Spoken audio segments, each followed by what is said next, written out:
Hello student, एक बार फिर से स्वागत है आप सभी का मेरी क्लास में। कल हम लोगों ने प्रकाश के बारे में बहुत सारी बृहद जानकारी ली। उसके बाद में हम पहुंचे थे प्रकाश पुंज तक। तो आज जानेंगे हम प्रकाश पुंज के बारे में। इससे पहले जानेंगे प्रकाश की एक किरण के बारे में। सबसे पहले जानते हैं प्रकाश की किरण। तो प्रकाश की किरण सीधी सी भाषा में कह सकते हैं कि प्रकाश एक सीधी रेखा में गति करता है या फिर एक रेखीय गति को प्रकाश की किरण कहते हैं। प्रकाश की किरण की परिभाषा के बाद हम जानेंगे प्रकाश की किरणें कितने प्रकार की होती हैं। तो प्रकाश की किरणें 3 प्रकार की होती हैं। नंबर 1 अभिसारी प्रकाश पुंज, दूसरा होता है समांतर प्रकाश पुंज, तीसरा होता है अभिसारी प्रकाश पुंज। इस तरीके से प्रकाश की किरणों को 3 भागों में बांटा गया है। नंबर 1 अपसारी प्रकाश पुंज। इसको हम जानने के लिए एक चित्र से समझेंगे। अपसारी प्रकाश पुंज में क्या होता है, एक बिंदु से बहुत सारी प्रकाश की किरणें आती हुई प्रतीत होती हैं, कुछ इस प्रकार।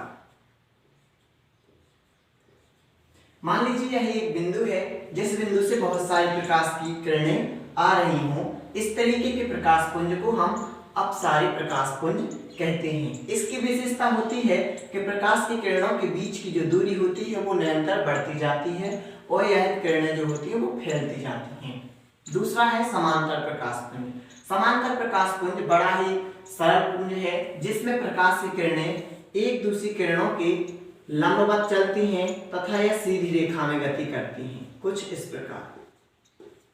समांतर प्रकाश पुंज की किरणें एक सीधी रेखा में परस्पर समांतर निरंतर गति करती रहती हैं।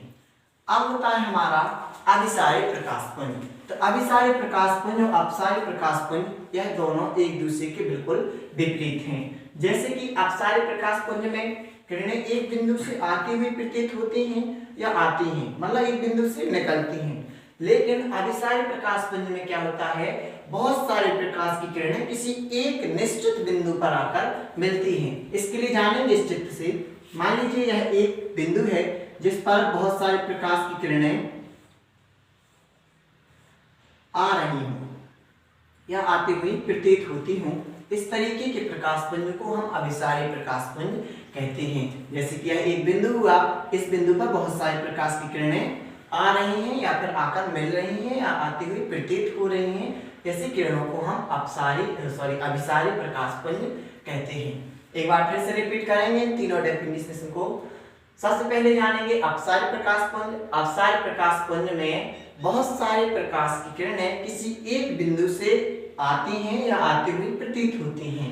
समांतर प्रकाश पुंज में बहुत सारे प्रकाश की किरणें परस्पर एक दूसरे के लंबवत समांतर सीधी रेखा में गति करती हैं।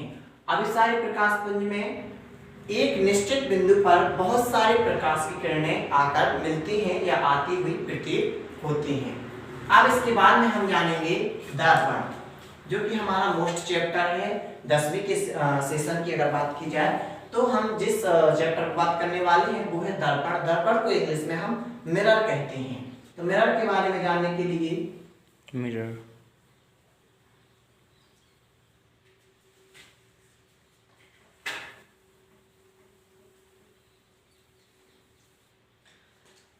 दर्पण मुख्यतः 2 प्रकार के होते हैं। एक तो होता है अवतल दर्पण और एक होता है उत्तल दर्पण।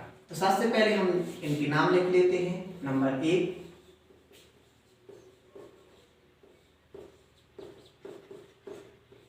नंबर 2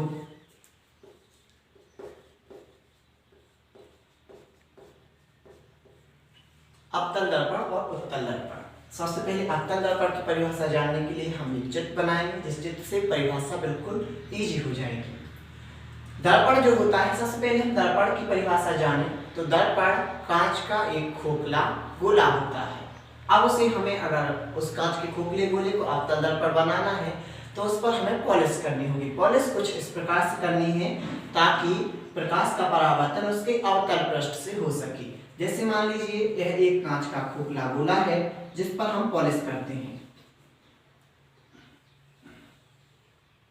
यह कांच का गोला है, हमने इसे बीच से काट लिया।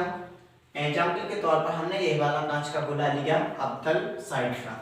हम इस गोले पर पॉलिश करेंगे।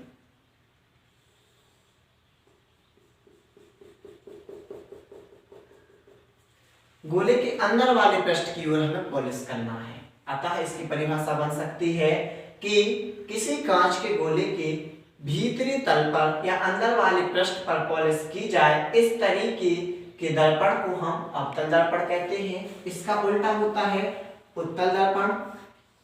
उत्तल दर्पण में जो पॉलिश होती है वो पृष्ठ के बाहरी पृष्ठ पर होती है, कुछ इस प्रकार। जैसे मान लीजिए यह एक दर्पण है, हम दर्पण के यहाँ बाहरी हिस्से पर पॉलिश करेंगे ऐसे। ये पॉलिश करना इसलिए जरूरी होता है ताकि इसके जो प्रकाश का परावर्तन है वो इसके उभरे हुए तल से हो सके। मतलब इसकी परिभाषा अगर हम जाने